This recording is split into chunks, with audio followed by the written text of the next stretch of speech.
Podcast. We are back. Yes. Another week. So much going on in the world of sports. So much to discuss, man. I'm your host, Jason Flake. My co-host, Lance Reynolds, aka the People's Champ. What up, though? Um, I want to start, man, the same way we start every week, man. Thanking everybody has one family, man. Y'all showed out again this week, man. Over 43,000 views on the channel. We have now gone over 600 subscribers. The month of October in general, we got over 166,000 views on the channel, which is obviously an all-time high. We tripled the number of subscribers, man. We got so much love, so much engagement, man. Thousands of likes, hundreds of comments, hundreds of shares, and just people engaging with us, man, on the YouTube channel and as well as on the social sites.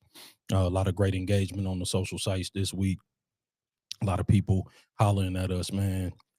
So I just want to thank y'all for that. And please, please, please continue to do so. Continue to like, continue to share, continue to subscribe. That's everybody has. And when I say the number one, I'm talking about the actual number. So that's everybody has the number one sports podcast on YouTube. And then that's everybody has one podcast everywhere else. That's Facebook, that's Instagram, that's Twitch, and that is TikTok. And if there are topics that you would like to hear us discuss on the podcast, man, make sure y'all reach out in one of those direct messengers, and we do check those on a regular basis. So thank y'all for helping us propagate these messages, man. Tell your family, tell your friends, tell your enemies, tell your ops, Tell everybody. tell everybody. So without further ado, man, let's get into these topics. Oh, yeah, man. Let's get it. Starting with the Lions. They played this past Sunday afternoon after a bye week. Played the Minnesota Vikings at home. Took a very took a very, very tough loss, 27-24 to the Vikings, a division rival. And just looked flat the entire game, in my opinion. But I will take your thoughts first, obviously, give you a few of mine. We also had the trade deadline yesterday. We'll talk about all of the exciting developments that happened. Oh, man. It's like watching grass grow. Before we move on to some other topics, man, we got some interesting things to cover. Also in the NFL, a couple of NFL topics, and then we'll move on to some NBA and a little bit of college football, some of that good stuff. But first, the Lions, man. What say you? What did you see? How did it make you feel? Positives, negatives. If you got anything positive, what say the People's Champ? Let's see. The first positive I can come away with, no real key guys had any major injuries that were sustained. Other than Christian Mahogany breaking his leg. Yeah, but but outside of that. But to your point, I think that the position group that has the most depth is probably offensive line. I mean, if we can afford to lose one position group player, not that you ever want to lose any frontline players, but if you can afford to lose one position group player, it's probably an offensive lineman if you had to pick. Not that you would want to, but go ahead, man. But outside of that, this was probably as shocking and disappointing a loss that I've seen this team have in a while. Yep. That's accurate. It was just a lot of things that just had me scratching my head. Yeah. The main thing would probably be John Morton, bro. Yeah. They're not going to stop blitzing. Yeah. Where's Khalif Raymond? Like, can we get a quick read, just to get, Jared out of trouble? Because we all know Jared on the move ain't good. Yeah. That's just not where he excels. Yep. And if he doesn't have time, then let's draw up something different. Let's use Montgomery and Jameer. Both are very capable catching the ball out of the backfield. Mm-hmm. Let's switch it up. What is Brock Wright doing other than catching the ball? Yeah. You give it so that was confusing to me, because it was like, okay, they're committed. Brian Flores committed to the blitz today. Like that's happening. It's not stopping, and that's his MO, especially against us. And typically, golf performs well against it. Yep. But this week it wasn't the case. No. And the fact that we just stayed so vanilla to counter it was disappointing. Absolutely.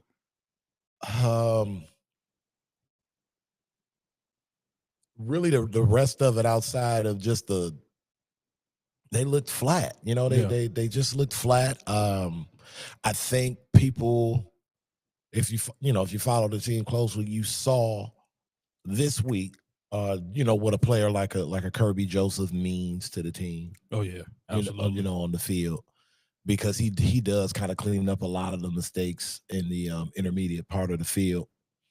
And I would say the other disappointing thing, when you look at McCarthy's stat line for that game, mm-hmm. Nothing jumps out at you. As a matter of fact, it looks pretty subpar, mediocre at best, to quote Richard Sherman. Mm-hmm. But when they needed a throw, when they needed a third down, especially the throw to end it, mm-hmm. he was able to make it and able to do it comfortably. Yep. And that bothered me, because, again, I look at games now from the perspective, this is my fan perspective, as the Lions being a contender for the Super Bowl. Mm-hmm. Like, forget playoffs. Absolutely. So looking at it through that lens, I had some glaring concerns, because J.J. McCarthy's doing that to us. Yep. However many months removed from Jaden Daniels doing it to us in a home playoff game. Yeah. That's becoming a pattern that's uncomfortable if we're trying to win it all. Well, and I'll let you finish cooking, but here's a stat for you. Mm-hmm. First drive, J.J. McCarthy's quarterback rating 134. The rest of the game 64. Mm-hmm. And again, I'll let you finish making your points, but really, 3 of the scoring drives that Minnesota had, 36 yards, 26 yards, 35 yards. Mm-hmm. They had 3 short fields. So, while I thought he was fine, I didn't really think he didn't play a special game. No, just gave him short fields. Yeah, like the numbers. Yeah, he had 42 yards. Yeah, passing. the numbers are mediocre at best. Mm-hmm. But what I'm saying is, when a play needed to be made, yeah, sure. he made them all. Yeah, no, yeah, he did. He did what he had to do. I'm not knocking him. No. Yeah. And I'm really not trying to, necessarily, blow his head up. More or less. No doubt. But you're right, though. When they needed one, he got one. It was just alarming to me that we couldn't dial anything up for another young quarterback. Yeah. Where typically the role should be reversed if we're talking the moment being too big. Yeah. Even, when we're talking just situational regular season game, 2-minute football. Yeah. That was disturbing to me, because, again, I'm looking at it through a lens of we're trying to win the whole thing. Right. And, these games aren't getting any easier. Mm-hmm. It's getting colder. Yeah, no doubt. The stakes are getting higher. Now with this loss, there's a log jam in the division now in terms of separation, with the Bears getting a big win. So, and then we'll talk later about how I don't feel we addressed anything in terms of how I feel we can improve and help the problems that I think that we're seeing with mobile quarterbacks and, defensively being able to make the defensive play when we have to have it, when the stakes are the highest. So I mean, I could go on for days, but my man, it's preheated and ready for you, man. Well, yeah, you know what? All good stuff. I'm gonna use a Rayism. And Ray not here today, but he one of the executive producers of this show. But shout out Ray. Ray always says whenever there's a problem, it's everybody's problem. So in terms of the blame pie, I think the smallest slice of blame pie goes to the defense. I thought the defense was fine. You're right. I thought that there was some plays to be made that we could have made. And the defense would probably tell you that. I'd like to have seen them make a play or here and there. But really, Minnesota had 164-yard drive. Mm-hmm. Everything else was a short field. And I'm gonna give you the end at the beginning. To me, that was the rare special teams loss. I thought the special teams was horrible. Yeah. I think that despite everything else, if you take away the 36-yard field that they started on because of a long kick return and the block punt, and the block field goal, where they returned that to our 26, that gave them a 26-yard field. I think you take away those two plays and we still probably win the game. So I think that was a very rare special teams loss. You take out those two, and remember that they called back a kickoff return for a touchdown because of a hold. Yep. So I thought that the special teams was poor. But I'm not going to cook on special teams. The special teams needs to get cleaned up or changes need to be made. That's all I got to say about special teams. Because I agree with you. I'm gonna start with the same point you started with. We got a John Morton problem. And shout out to my son Josh, because he pointed this out to me when we were on our way down to the game. Because I went to the game, me and nephew. Shout out Josh. I said we were talking about Isaac Tesla targets. And my son said, let's count his snaps. Right. Forget his targets. Let's see how many snaps he gets. Right. Because I contend that he's not on the field. I don't think he's out there. And he was right. I counted 5 snaps for Isaac Tesla. I was going to say 2. Meaningful snaps. And no targets at any time that was meaningful, because we basically left, before there was while it was no meaningful football left to be played when we left. 5. Now, we traded away Tim Patrick because we were told that Tesla was receiver number 3. Well, Khalif Raymond is getting all of the 11 personnel snaps along with J-Mo and Amon-Ra. So let's talk about athletic profile, right? So there's some universal truths, right? When you're talking about sports. Mm-hmm.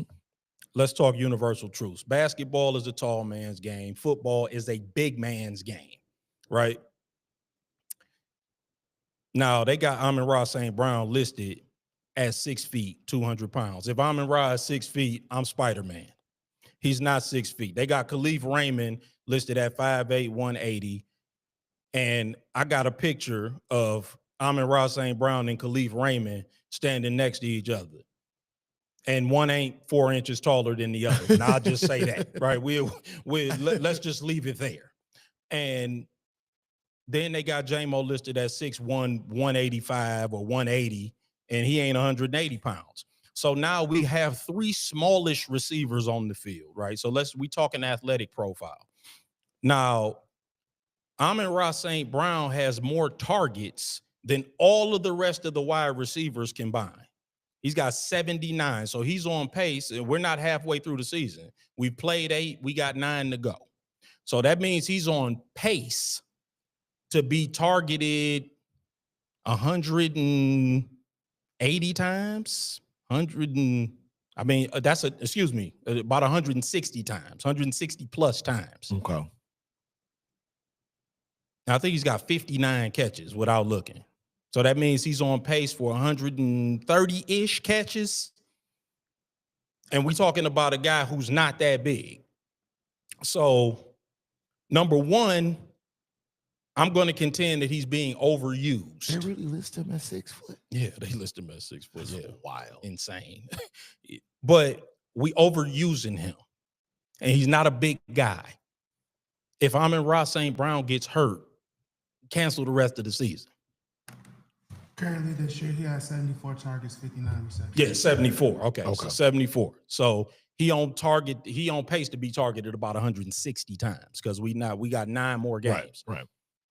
So, in my opinion, he's being overused. Isaac Tesla is 6'4", 215. So again, he changes the athletic profile of the wide receivers. He's actually a big-bodied wide receiver. But let me skip past that. So we're not getting enough production out of the wide receivers. He's being targeted. Amon-Ra's being targeted way too much. He's getting way too much production for the wide, and he's a real number one. And of course, we want him to get a lot of production, but we don't want him to be overused. We want to use the rest of the wide receiving core and get the rest out of those weapons because that takes the pressure off of him. Yeah, that's number one. Number two, Brian Flores likes to blitz and play zone behind the blitz. We know that. John Morton had 2 weeks to prepare, and I know that. And I'm not a NFL coach. I'm just a fan, like the rest of us. If I know that Brian Flores likes to blitz and play zone behind the blitz, where's the slot motion? Slot motion will tell you. This is a principle, a universal principle of football. If the defender follows the slot motion, man, it's man coverage. If he doesn't, it's zone. We didn't do that. What we did was line Jahmyr Gibbs out wide and golf would motion him in. He did that from early in the game, and it didn't work because Minnesota would just stay still and change assignments. And if Gibbs stayed in, they would just green dog him. And what green dog means is if the running back stays in, then the guy who's assigned to the running back will blitz. If he goes out, then he'll go out with him. We didn't throw one swing pass to Jahmyr Gibbs. We tried to set up a couple of screens that were unsuccessful. Had you run slot motion or you started slot motion, and once you saw that they were blitzing and playing zone behind the blitz, you would have been able to figure out that, oh, okay, they playing zone behind the blitz. And every playbook should have zone beaters and man beaters. Now let's talk about the successful drive. Because we started out with a 6-play, 74-yard drive. Let me tell you how that drive went. Stop me if you understand what I'm saying. 11-yard pass to Sam Laporta. 15-yard pass to Sam Laporta. 6-yard run to Jahmyr Gibbs. Incomplete pass. 40-yard pass to Sam Laporta. That's not even creative. Even the successful drive wasn't highly creative. You went to Sam Laporta. The 3 completed passes on the drive were to Sam Laporta, which should be a dead giveaway. And so what did they do for the rest of the game? Well, they took away Sam Laporta. Yeah. Duh. That was easy. So again, even when stuff is clicking, it was pretty simple to figure out what you were trying to do. There, again, we pointed that out early. There's not enough motion. You're not showing enough different looks to the defense. In the Tampa Bay game, Jahmyr Gibbs had a long run. It was out of shotgun. It was like an inside zone run. It was just a double team by Tate Ratledge and Penei Sewell on the defensive tackle. What was that, the 76-yard? Yeah, that was a 76-yard run. I don't think we might have run out of shotgun 3 or 4 times. We didn't even, I don't know, and I don't know if we ever ran the inside zone.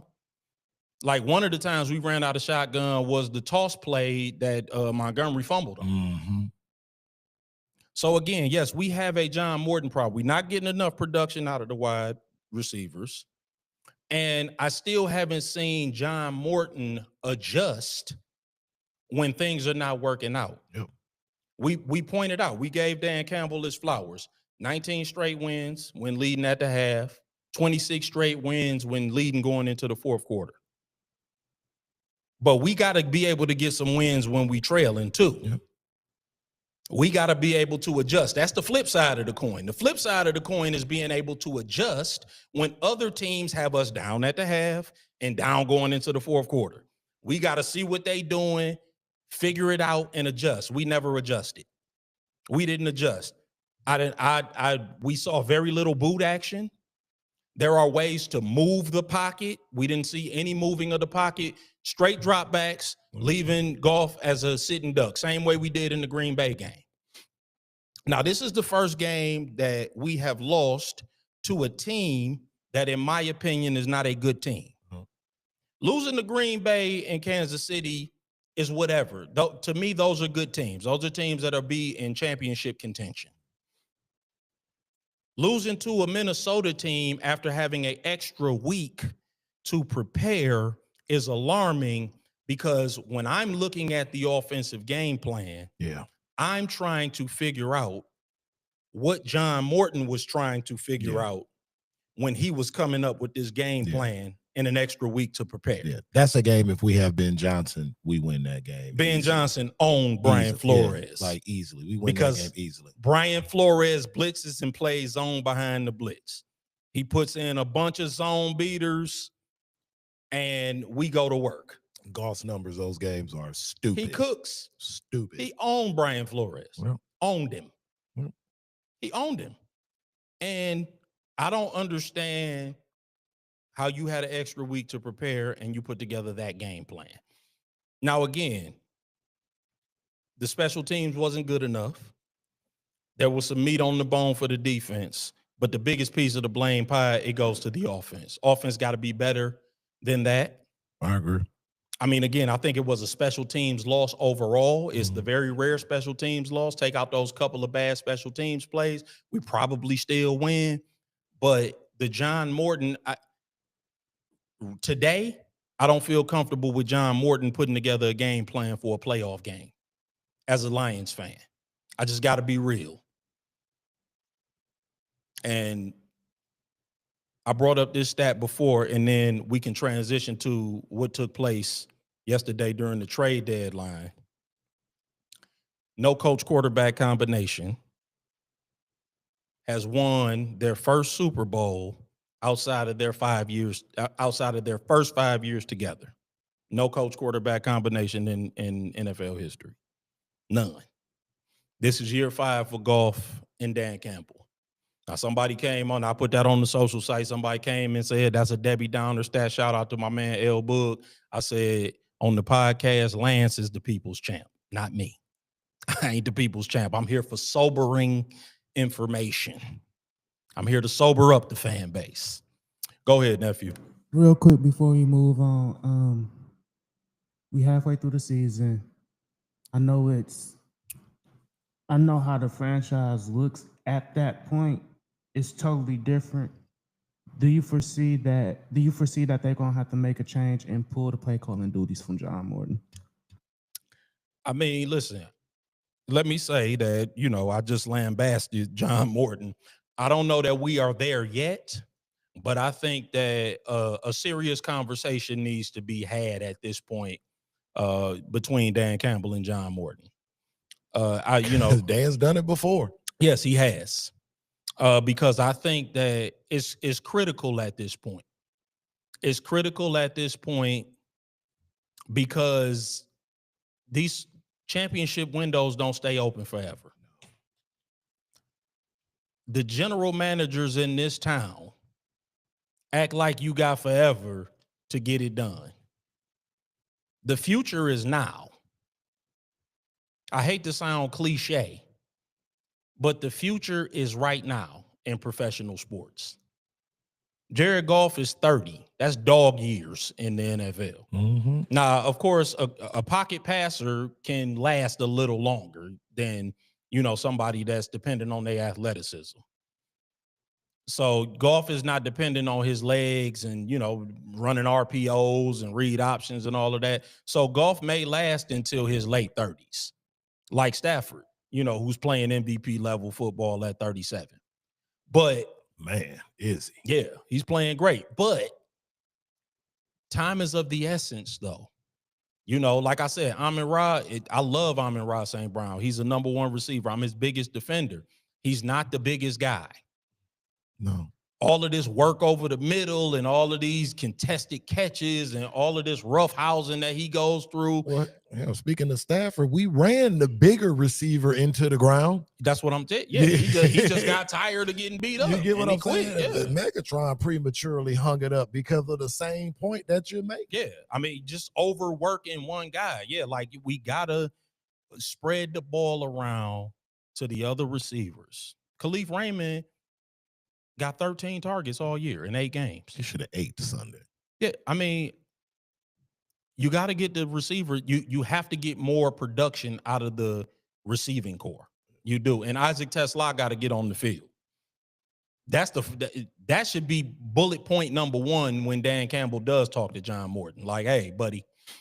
Yeah, our 3rd round draft pick has to see the field. Yeah, he got to get on the field. Like, what are we doing? I don't know if that's you or the receiving coach. All of the offensive coaches got to get in the room. Dan Campbell got to get up front.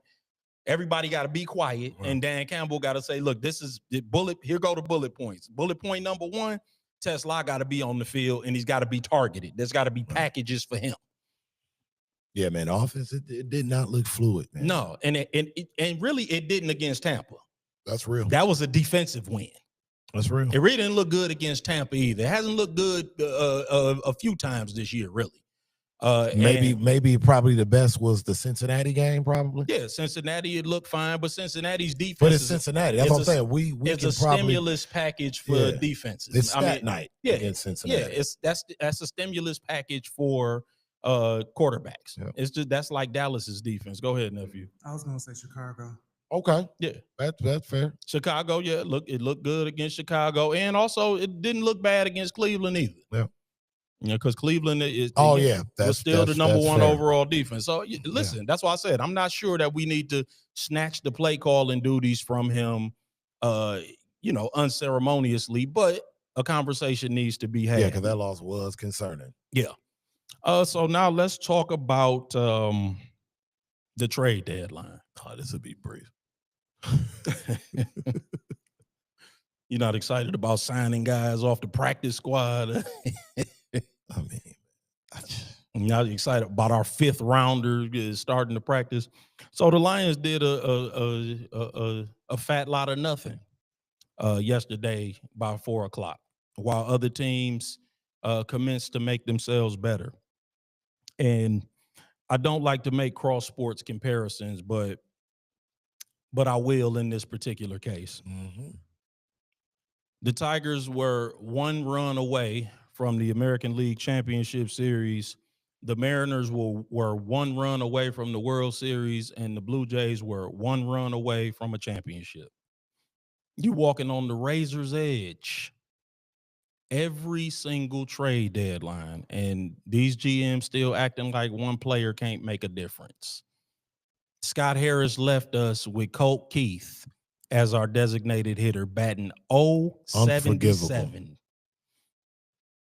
And we were 3 runs away from a World Series, presumably. I understand it's not a straight line, but that's how close everything is. That's how close we were. And we still acting like everything is cool. No big deal. Yep. Come these trade deadlines, well, they come and go. You don't want to give up too much. You got to think about the future is now. In professional sports, the future is now. I heard somebody, they talking about, well, Brad Holmes ain't Howie Roseman, and you don't want him to be. Right. Like what type of bar is that? Right. Exactly. The hell do you mean? Right. Like Howie Roseman has put together 2 Super Bowl teams, buddy, and another team that's been to a Super Bowl. We haven't been yet. Yeah. I want him to be. I want him to be Howie Roseman. Like, oh, man. Howie Roseman been making moves since the beginning of the year. They signed a pass rusher. That pass rusher retired. They went and got another one. They lost a corner, traded for one. They fill in every hole. They just keep the cupboard full. They'll worry about the offseason when the offseason gets here. Yep. They want another Super Bowl. And I'm not telling you they're going to win one. But the future is now. But here's the thing. They acting like it. Yeah. The future is now. That's my whole thing with the line. Act like it. Like, act like we're in the hunt for it. Act like this is year 5 for Goff and Dan Campbell. Because I get it. You know, I get how the impulse could be there to say, hey, remember the times where you were shit. I get it, but we're not. We can't follow up a season where we go 15-2 and blow a home playoff game to a rookie quarterback with a sputtering backpedaling into the playoffs and another disappointing first-round playoff exit. We were 15-2 last year. That and $1 will buy you a cup of coffee, baby. The future is now. Right. In the NFL, in professional sports, what you did last year, unless you hoisted a banner, that's about the unless you hoisted a trophy, excuse me, not a banner, a trophy. Unless you raised a trophy, that's the only thing that gives you any cover for the following season. Yep. The only team that got cover from last year in the NFL is the Philadelphia Eagles. Yep. You think the Kansas City Chiefs fan base is not panicking after Sunday's loss, where Patrick Mahomes had the lowest completion percentage of his career? No, they like, hey, what's going on? What is happening? And that's Patrick Mahomes. Hey. Patrick Mahomes got 3 Super Bowl MVPs, and they still want to know what's popping. They need to be worried that Denver's in first place and they ain't played a whole 4-quarter game yet. Yeah, they the best 4th-quarter team in football. They like, hey, what's going on? Like, if they actually show up at kickoff, they might be a real problem. Listen, I'm telling you that in professional sports, you don't get any quarter for what you did last year or the year before that, or we was in the NFC Championship game a couple years ago. All of that don't mean nothing. I asked the 49ers how that's been working out for them since 1995. Nobody cares. Nobody cares, man. It's about what's going on right now. Is you either a championship team or you not? Yep. And so we'll see how it works out. You know, everybody like, look, let Brad cook. And I'm like, listen, man, until he cooks me a Super Bowl parade feast, we questioning everything. Yeah. And I love Brad Holmes. I'm not against him, but we have to stay vigilant and skeptical until it results in a championship. And that's with everybody. That's Trajan Langdon. That's Steve Eiserman. That's Scott Harris. That's everybody. Yep. Until you're cooking up championship feasts, we question everything. I think Stevie I might have a little heat on his seat, but they're off to the best start they had in over. They actually playing pretty well. Yeah. So we may have to revisit that question that I asked a few weeks ago at the end of the season if things don't go the way that we hoped in terms of it might add and have to add Brad to that equation of who will share the blame of coming up short. Yeah, I know. Yep. But hopefully we won't have to do that. Yeah, let's hope. Man, there's so much to get to, man. So much happened. Lions got the Commanders coming up. Yeah. Nasty Jaden Daniels injury. I want to ask you, man. That was ugly. In the game, late like that, in a blowout. What are your thoughts on that? I mean, do you feel like, you know, because I guess the coach is kind of beating himself up a little bit. Mm-hmm. Do you feel like they should have waved the white flag on that one and had him on the sideline? Or are you kind of with the, you know, the whole idea that we need to regain some continuity? I'm trying to remember how much time was left. You said again that it was in the 4th quarter. Yeah, but I mean, how much? You know what? I would have to look. I think it was, you know, it was midway through the 4th quarter at least.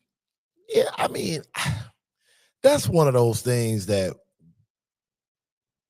when it happens, I think people's perspective always changes. I concur. when it actually happens.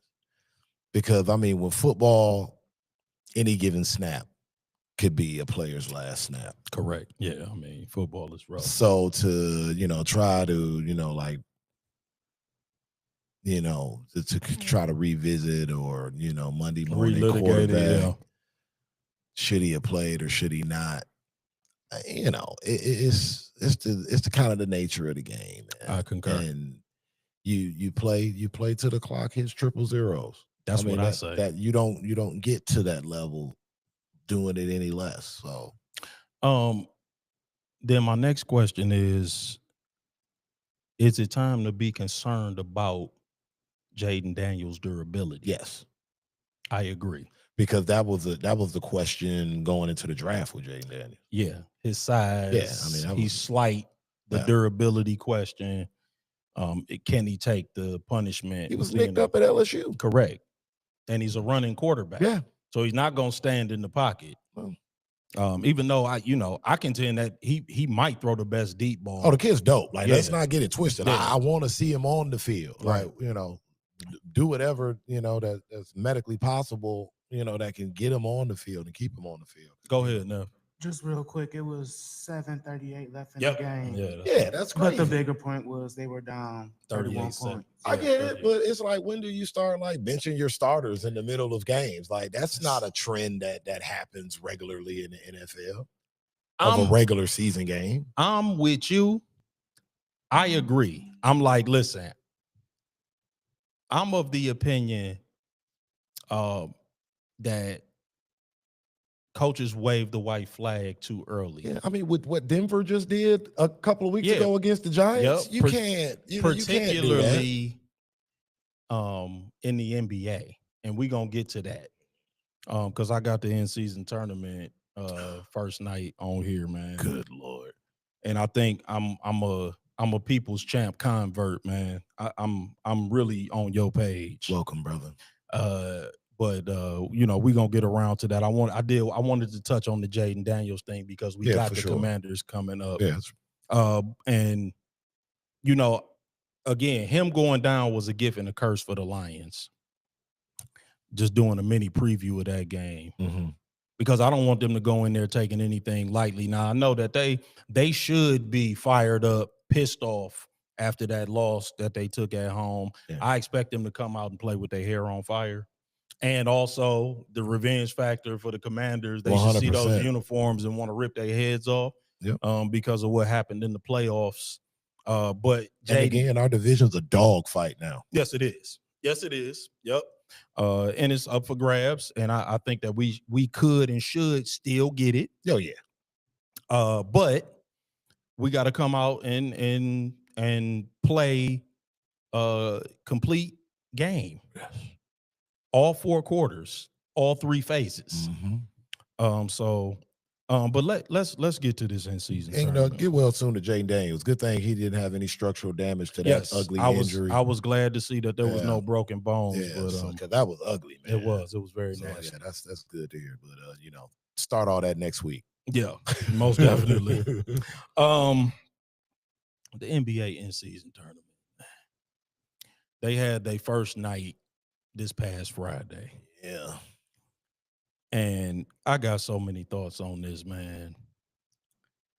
I was kind of one.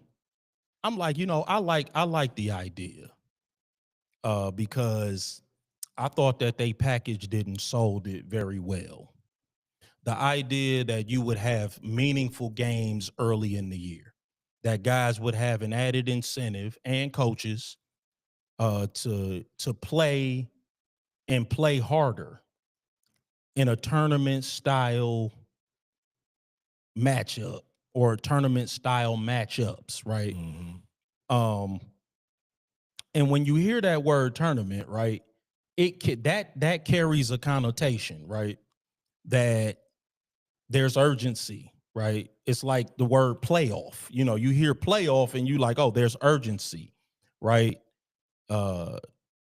People are going to be pushing a lot harder. There's going to be more intensity. So, like I had a long week last week, man. The third quarter has started out rough for me on a number of different fronts on a personal level. Mm-hmm. But I, not to get into all of that. So I'm like, man, look, I'm gonna chill for a minute. I got off work a little late on Friday. I'm like, man, I'm gonna get into this Pacers and Hawks game though. Jumped off the NBA in-season tournament, man. Put in a little parlay. Mm-hmm. I said, man, let me put in a parlay because it's the in-season tournament. So we're gonna play the front line guys. Now, Indiana had a lot of injuries. Yeah. Ben Mathurin was out, Obi Toppin was out. Of course, we already know Halliburton is gone. I think Nembhard's out. Nembhard, yeah, he got a shoulder injury. But Siakam was playing and Neesmith was playing. So I'm like, okay. And so, I'm watching the game and Atlanta was, they were in control of the game and they were up, double digits, with about 3 minutes left to go in the third quarter. And so I'm watching the game. And so, full disclosure, I took Siakam for 20-6. Pretty modest. He had 18-5 with 3 minutes left to go in the third quarter. And they sent him to the bench. I'm like, okay, he's gonna take his rest. He'll be back in the fourth. And burp that bucket and rebound. I'm like, man, I got this. And the only reason I'm bringing that up, not to complain about my parlay per se, but because the NBA is constantly like, hey, get on this betting site, get on that betting site, make every moment matter, make every one of these make every bucket matter. So I'm like, okay, I'm put me in a parlay. And I was a little concerned when I saw the bench brigade that they brought in. A lot of G leaguers, a lot of two-way players, and Mac McClung. Oh, they hit you with the Mac.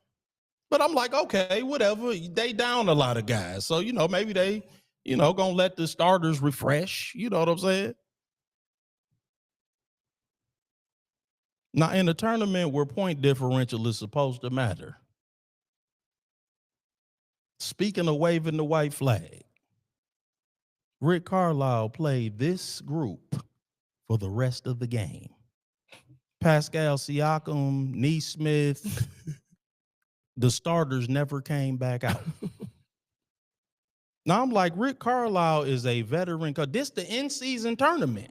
You done sold me that the in-season tournament is more competitive. You know who wasn't sold on it? Rick Carlisle. Bing, bing, bing. Didn't give a damn about the in-season tournament. Nobody told him that point differential mattered, because even if he thought he was going to lose the game, I'm like, okay, point differential matter. He'd give his starters, 5 minutes. And I mean, it wasn't a 40-point blowout. It was like maybe 15, 16. So I'm like, he'll give them a chance to close it down a little bit, maybe see if they can get back in it. No. He left them on the bench for the rest of the game. He completely waved the white flag. Yeah. He left the G leaguers out there. Yeah. So I'm like, wait, I thought this was the in-season tournament. Man. Now let me get on Nick Nurse. Because the 76ers and the Celtics, they played a fairly competitive game. But Nick Nurse is running a three-headed center. Now we know that Joel Embiid, he got 1 foot out the league and 1 foot on a banana peel, basically, at this point. But he running a three-headed center that includes Andre Drummond, Adem Bona, and Joel Embiid in a competitive game. And Adem Bona is getting major tick. Need I say more about that? Man, it is rough watching Joel Embiid labor up the court, dude. Bro. Man, it is rough. Them knees ain't no good, bro. They are no good. And I feel bad because it's rough to watch. We know how great Joel Embiid really is. Dude. Like, it's bad. Like, you can't run a screen and roll with Joel Embiid at all. And it's sad. Like, I literally watched him try to do it a couple times, and he just flares out. Before as much. Because he can't scoop down and grab the ball if it's a bounce pass. Yeah. Before as much as I was aggravated by the Pacers in the Hawks game. And I wasn't really aggravated by the Philly and Boston game because that actually was a good game. It was just a little weird to see how Dembona getting so many minutes. Nurse Nick. The capper for the night to me, the one that said, you know what, throw the whole in-season tournament in the trash, was the Lakers and the Grizzlies. The Lakers-Grizzlies game, it was actually a good game, but it was just weird. It was a weird game to watch. That game pissed you off. It was just a weird game to watch. First of all, DeAndre Ayton has 0 rebounds in the first half. Right? So, I mean, that was weird, but I mean, whatever, because if you know DeAndre Ayton, you know that DeAndre Ayton gonna do that sometime. Yeah. So fine. Okay. That was weird. But that wasn't the weirdest part. The weirdest part is that at halftime, after halftime, DeAndre Ayton did not come back out with the LA Lakers. He didn't start the second half. But that ain't even the weirdest part. The weird part was that he wasn't even on the bench. But that ain't even the weird part. The weird part is that nobody on the broadcast said anything about it. Yeah. Now, need we remind you that the NBA is in the middle of a gambling scandal. Terry Rozier allegedly encouraged his friends to bet his unders after he took himself out of games. Mm-hmm. DeAndre Ayton, I will remind you again, had 0 rebounds in the first half and did not return to the bench in the third quarter.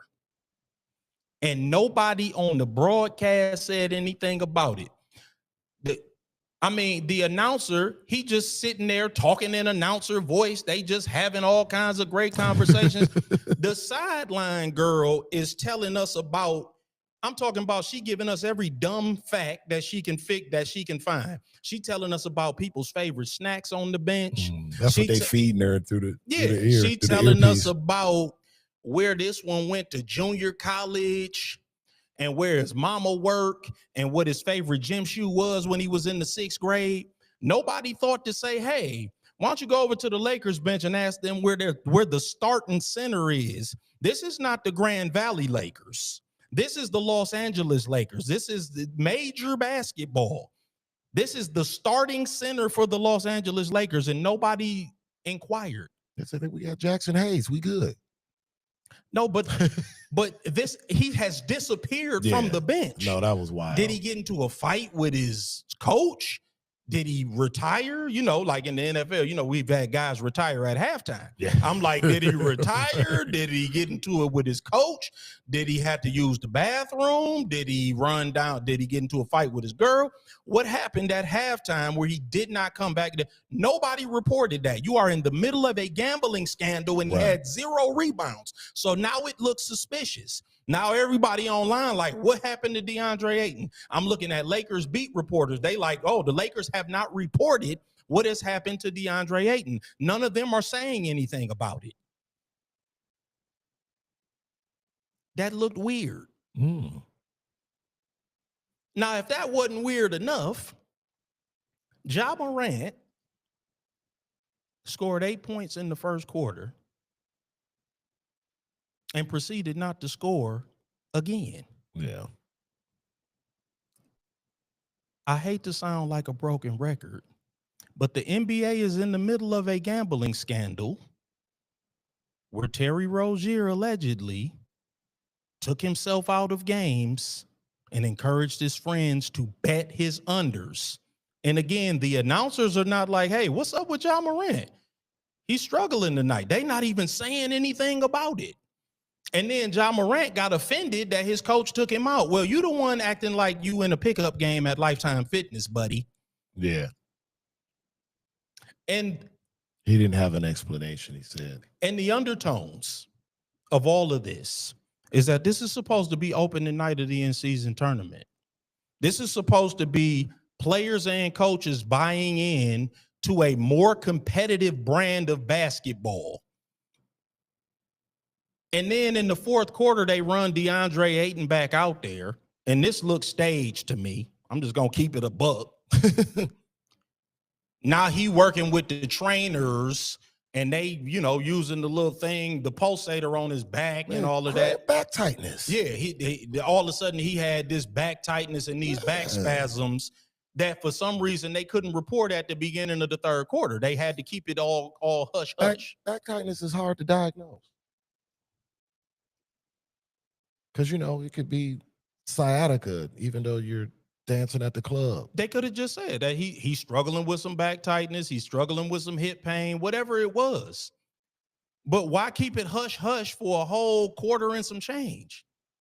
That all looked suspicious. It looked weird. Ja Morant is out here shaving points, looking suspicious, or I ain't gonna say he was shaving points. He wasn't engaged in the game for whatever reason. Yeah, I think Ja Morant is just a whole nother bag of cookies, man. But I think he's just checked out of Memphis. Yeah, and we gonna get to that. But this in-season tournament though. Oh, I mean that's just been a turd from its inception. Yeah. But, so if we not gonna have coaches bought in, if we not gonna have players bought in, if we not gonna have everybody playing hard, if we not gonna have people telling about if a guy gets injured, if we got injuries being kept all hush hush, if networks are not going to be serious about actually getting injury updates and information from teams, and if teams are going to be able to withhold that and then throw the whole damn thing away. Why are we even doing this? Because none of that is a more competitive brand of basketball. Yeah. Players ain't bought in, coaches ain't bought in. Ja Morant out there trying to make some kind of a statement or whatever he's doing. DeAndre Ayton got back spasms, maybe, because he had 29 and 10 the other night. So I guess the back spasms went away because they played Portland, his former team, and I guess he wanted to make a statement, so the back spasms wasn't bothering him no more. No, they'll be back Friday. Man, throw this whole damn in-season tournament thing away, man. Hey, man. Welcome. Throw it away. Welcome home, man. Because nobody is taking it seriously. No. It's not a serious it's not a serious tournament. There's nothing tournament about it. I mean, it's just another regular season game that y'all changed the floor for. Yep. Rick Carlisle didn't give a damn about the in-season tournament. Ja Morant didn't give a damn about the in-season tournament. DeAndre Ayton didn't give a damn about the in-season tournament. Nope. Amazon Prime, the announcers didn't give a damn about the in-season tournament. The sideline reporters didn't give a damn about it. The LA beat reporters didn't give a damn about it. Nobody gave it. So why should I give a damn about it? I could have been doing something on my Friday night. Amen. Other than watching that turd, as you called it, that y'all laid in front of me. It's been a joke. It was nonsense. I mean, if Rick Carlisle, that's not the dead giveaway. Because again, here's a coach who's coached in the final of the. This is what I'm talking about, and he's just like he's over it. He don't care. But like I said, it was never any stakes with this thing. Like, I mean, did anybody last year think that the Oklahoma City Thunder were less of a favorite because they lost the final in the Emirates Cup last year? Like, no one cared. Like, were the only people that thought the Lakers were more of a favorite to do anything because they won were Laker fans. That's it. LeBron. I mean, you get what I'm saying? But LeBron fans. But it carries no weight. We all, I won't say we all, but most basketball fans know for the most part, the players don't really get active till Christmas. Yeah. So to think that you're going to have a tournament that's going to be competitive a week or 2 weeks within a new season where you still got players settling either the new teams, coming back from injury. No, man. Well, maybe I'm slow because I was holding out hope that maybe guys would get into it. Maybe they would want another 500,000. I guess guys just make too much money, man. They don't care enough. Go ahead, nephew. I don't know if it's salvageable or not, but at the very least, and what's done is done now because we're in the beginning of an 11-year media deal. Yeah. I don't understand why they didn't sell all the rights to the NBA Cup games to Amazon.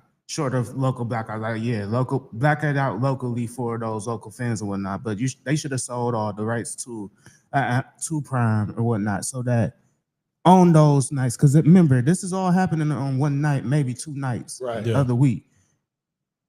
Give people the chance to choose which game they want to watch. Right. Yeah. You probably would have made more money in that way either as well, because you're selling more of your games off. Yeah. People are already mad that you got to go to Timbuktu to find every game. Right. Just make them all accessible. They should have just made them all accessible on Prime. You don't need League Pass for that night. You didn't have League Pass on Thursdays. Right. For the longest. Because of both games was on TNT. Yep. So like, or ESP was the one night was TNT, and then I think but you know, you could get it. It was accessible. ESPN, but the ESPN games nights were still nights where the rest of the league was playing. I'm talking about like those Thursday night TNT games where you didn't have League Pass those nights most of the time. Right. Just sell the games off. Yeah. Just sell the games off and at least make it accessible for everybody, because instead of watching that Lakers Grizzlies atrocity, even though Luka was playing his ass off, people could have went over and switched over to the Pelicans Clippers game that ended in the buzzer beater. With Kawhi, a Kawhi game winner. So like, and I mean, you know, people gonna sell high seas and do what they got to do, but just make it more accessible and at least that would alleviate some of the problems. I don't know. I wouldn't say it's gonna solve all the problems, but it's a start. Like, you don't have to keep people from watching actual good product, which is what you need right now. You need people to watch the good product, right? Real talk. And another thing that I always found that was dumb to me, make it interconference, man.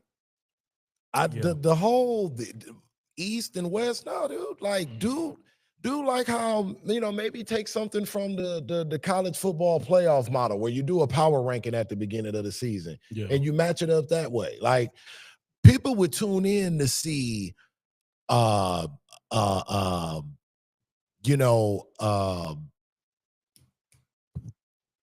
a name out there, Giannis and Joker. Yeah. You know, a matchup like that in the tournament. Yeah. You know, people would want to see something like that. Luka and, you know, a healthy, or even Jaylen Brown now, you know, just off the finals matchup. Yeah. You know, something like that, where it's not a mini playoff. Right. Pretty much. It's not playoff light at the beginning of the season. Do something different. You know, make the East play the West. And maybe that'll be different. You know, you could probably see some matchups that fans, you know, regularly only get 4 opportunities to see. They get a bonus game or 2 with a team from another conference, you know, that they don't typically get to see something, because, you know, as is, like I said, no one cares. Yeah. I never did. Right. So no, man. I mean, no, you had it right. I was holding out some hope, man, that this would generate some competitiveness, you know, early in the year. But no, man, you had it right. It needs to be thrown away. Jake Paul and Gervonta Tank Davis is no more. Oh, thank God. It's been called off.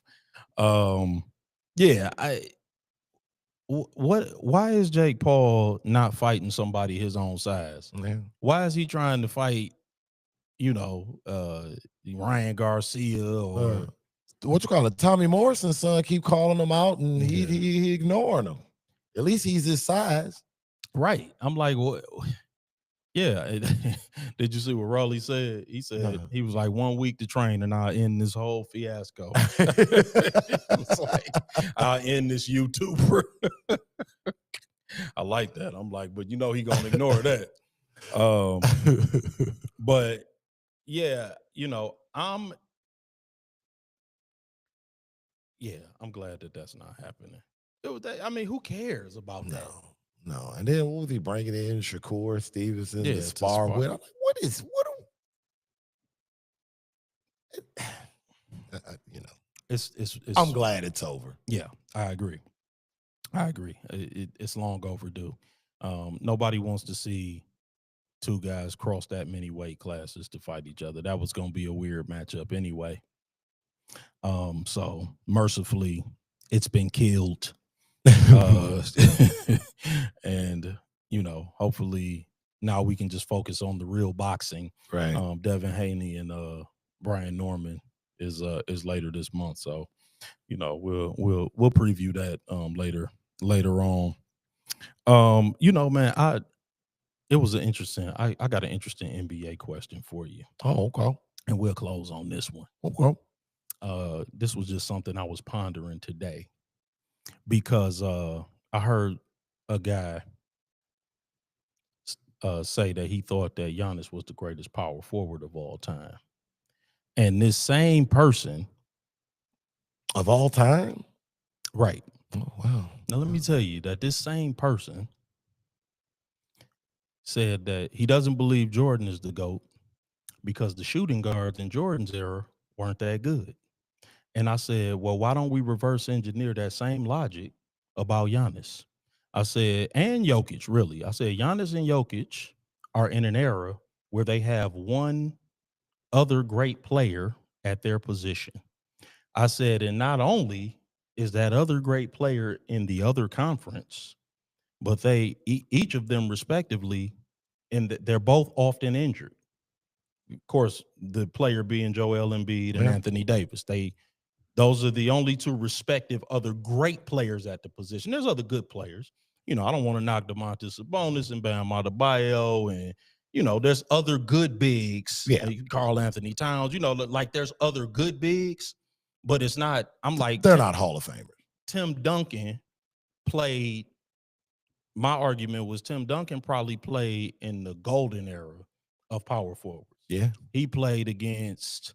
So he came in right in the same year that Karl Malone had been to back-to-back finals and been an MVP. Yep. So he played against Karl Malone, played against Chris Webber, Rasheed Wallace, Kevin Garnett, Jermaine O'Neal, Amari Stoudemire, Dirk Nowitzki. Right, yeah, I'm like that, and even good second-tier guys like Robert Horry and Millsap and Brian Grant. I'm like, there was a ton of really excellent power.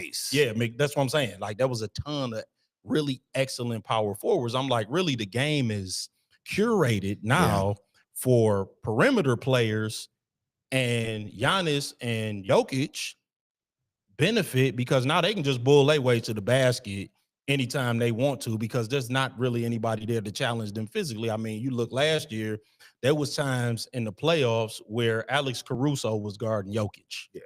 And if you watched the game last week against the Knicks, most of the game, my man, the one that I don't care for on the Knicks, he was guarding. Josh Hart. Yeah, Josh Hart was guarding Giannis for most of the game. Josh Hart 6'4". I know. I'm like, so they are going to physically impose themselves on their matchup, most every night in the NBA. I'm like, they go on the odd night, they're going to have somebody who can physically match up with them. I'm like, so be prepared to have the argument reverse engineered against them. And I'm like, and to me, Jordan being as dominant as he was in a big man's league, I'm like, that's a feather in his cap. Yeah, I don't know. I'm like, two bigs being dominant in a little guy's league. I'm like, that's the same argument they use against Wilt. I'm like, Wilt was just bigger than everybody else. Now, Wilt has some skills. I'm like, I think that's kind of an unfair. I mean, that's why his numbers were so ridiculous because it was like a combination of him actually being skilled and being the greatest athlete walking earth. Exactly. Yeah, he was 7 feet, totally 300 pounds. unfair. Yeah. And he was, it was unfair on every level. Right. Yeah. And I'm like, that to me. So, I mean, how do you feel about that, man? You feel, what about Tim Duncan versus Giannis? Yeah, like it's not even a conversation. That's like, how I feel. I'm like, that's a non-starter. But I think Giannis is in the pantheon of great power forwards. Just like I think Jokic is in the pantheon of great centers. Okay. I don't think that either will be considered the greatest at their position. Yeah, no, I mean, like we got to stop this. Like, hold on, man. I mean, just because you getting a heavy dosage of them dominating in their era, like we just can't. I mean, if you've seen both, you just can't forget what you've seen. Right. So, the older I get, the more I kind of appreciate the elders' opinion of certain athletes. Yes, absolutely. Is Giannis top 4? Power forwards? Off the top of my head, I would have to really revisit that. I would be okay with that. I'm all right with that. Yeah, because league MVP, he's been DPOW twice, right? I believe so. And the reason I'm asking is because I didn't know you was gonna bring this up, but I had seen a video of Shaq and Reggie Miller talking about they Mount Rushmores of power forwards. Yeah, and both left Giannis off. I mean, like I said, I don't think you could argue anyone off. Like if someone put Giannis on there, because to your point, he has all the prerequisite credentials. Finals MVP, league MVP, Defensive Player of the Year award. There's so many that you could plug in there where it's like, okay, if that's your because I mean,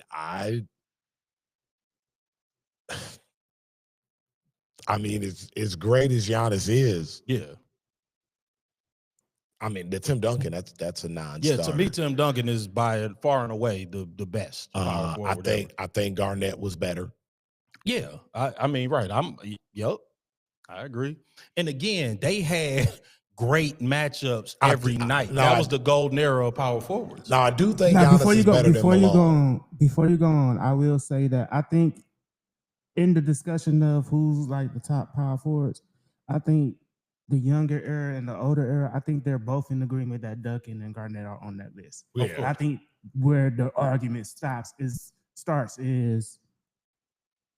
Barkley, and I ain't gonna say his name, even though we already said it, but Karl Malone. Yeah.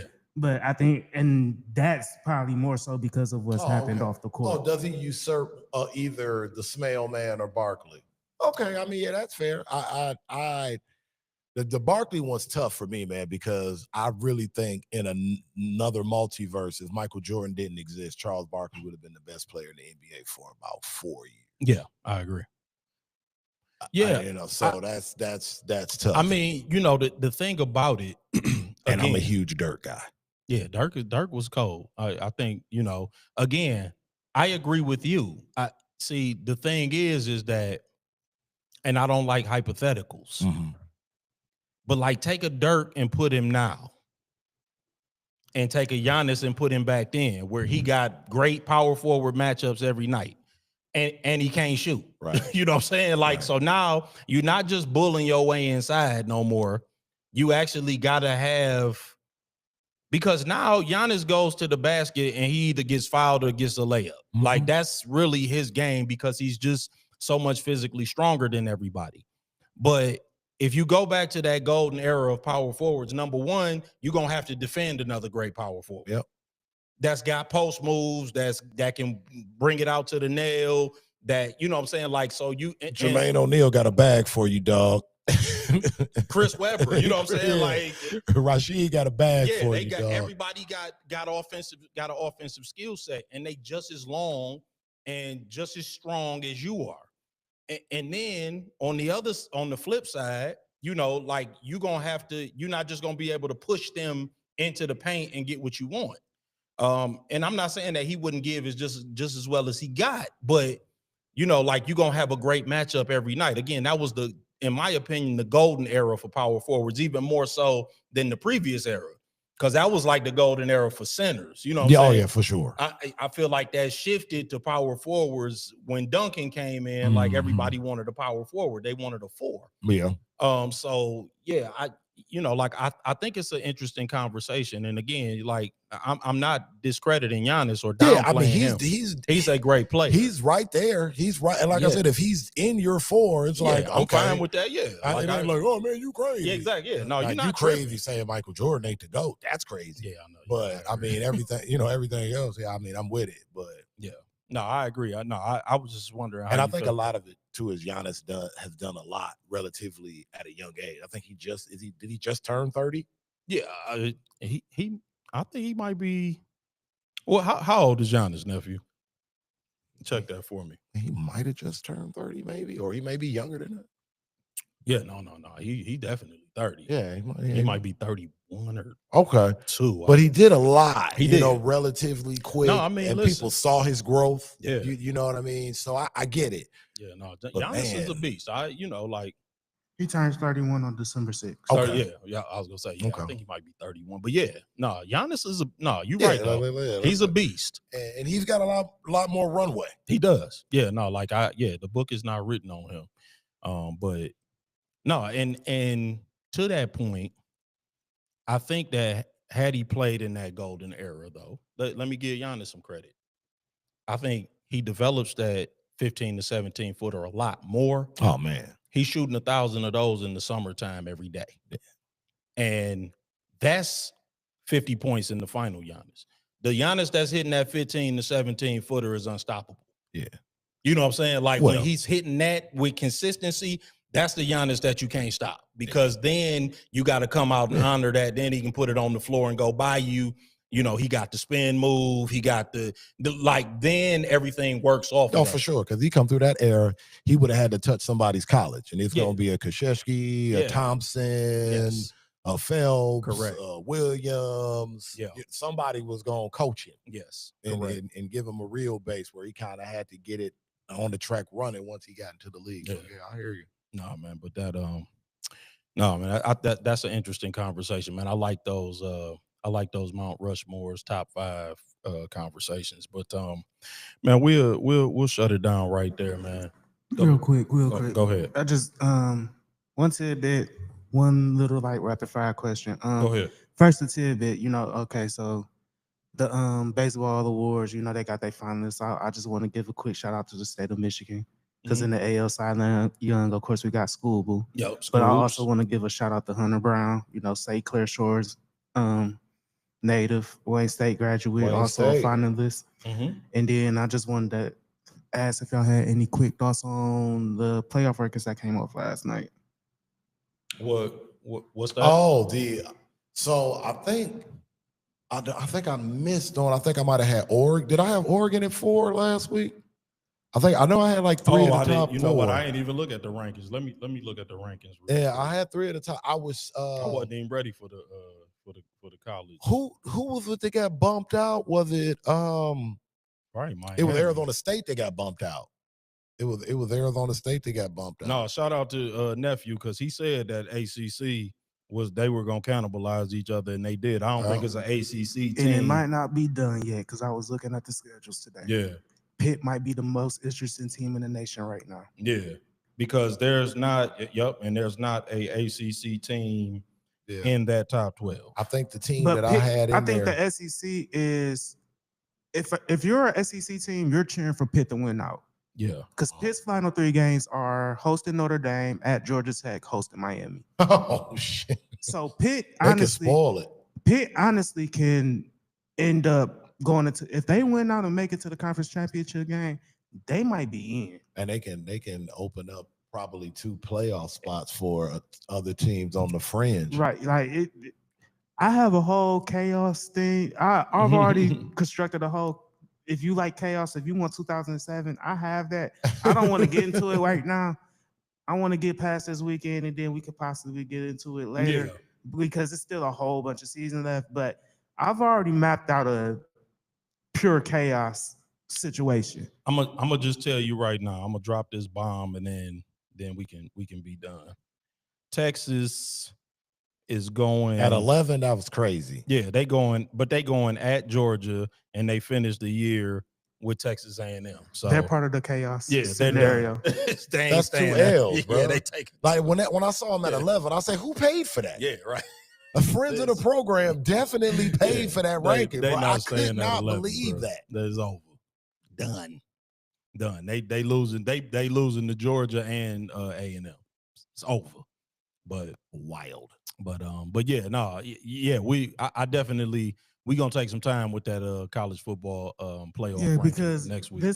This week you got BYU and Texas Tech, and I think next week's ranking is really gonna be where you start to see what are the actual tiers and whatnot. Because right now, I think really Vanderbilt is the cutoff. I think if you're under Vanderbilt, you're not getting in, because I don't see Vanderbilt even winning out getting in. Good call. Yep. So I think right now that's kind of like the separation point, but I feel like wherever they decide to place the loser of this BYU Texas Tech game, then we gonna start to know, okay, this is our teams that who really still got a chance from that point. Like I said, good call on the ACC. Yeah, because he been having his eye on that since August. It was complete chaos this past weekend in the ACC.